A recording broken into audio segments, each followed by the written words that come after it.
সবার প্রথমে তোমরা এই ভিডিওটা দেখুন। के पर थूक देना चाहिए, सुअर का मूत पिलाना चाहिए इन कुत्तों को, सुअर का मूत पिलाओ इन कुत्तों को, इन हराम के पिल्लों को ना, ये बड़े चिढ़ते हैं ना सुअर से, इनको सुअर का मूत ही पिलाओ, ये इसी लायक हैं। मेरा बच्चा ले गए लंबा चौड़ा, मेरा घोड़ी चढ़ा नींद चली गया मेरे राजा की, तो मैं तो लाड़ लटाती, मैं ऐसे करूंगी ऐसे।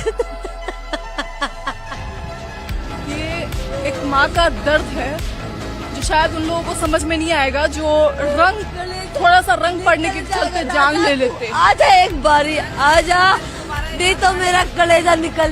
হ্যাঁ, এটাই তরুণ কুমারের মা। সামান্য একটু রঙের ছিটা লাগাতে তরুণ কুমারকে পিটিয়ে মেরে ফেলা হলো। ভাবুন তার মায়ের কতটা কষ্ট হচ্ছে।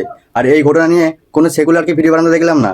ভিডিও একমাত্র বানিয়েছে যারা কট্টর হিন্দু, যারা সনাতনী, যারা ধর্মকে ভালোবাসে, আর যাদের এই ভিডিও দেখে খারাপ লেগেছে একমাত্র তারাই ভিডিও বানিয়েছে।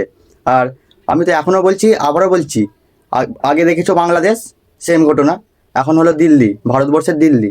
নেক্সট টাইম তোমাদের ওখানেও হতে পারে।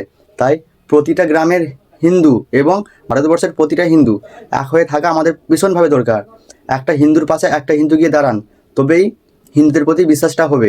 একটা হিন্দুর পাশে যদি একটা হিন্দু এসে দাঁড়ায়, হিন্দুদের উপরে কেউ অত্যাচার করার সাহস পাবে না। আর ভাবছো যে অন্য জায়গার ঘটনা আমাদের এখানে কি যায় আসে? হ্যাঁ, যায় আসে। ওখানে হচ্ছে, কাল আপনাদের ওখানে হবে না, তার কি মানে আছে? এমন অনেক ঘটনা দেখিয়ে দেবো, হিন্দুদের উপরে অনেক ঘটনা দেখিয়ে দেবো, হিন্দুদের উপরে এরকম অত্যাচার হচ্ছে। আমরা নিজেদের স্বার্থের জন্য ভিডিও বানাচ্ছি না, সকলের ভালোর জন্য ভিডিও বানাচ্ছি। এবং আপনারা দেখতেই পাচ্ছেন কোথায় কী রকম হাদসা হচ্ছে। তাই সব জাত বিভেদ বাদ দিয়ে প্রতিটা হিন্দু এখন একটা হিন্দুর পাশে একটা হিন্দু গিয়ে দাঁড়ান।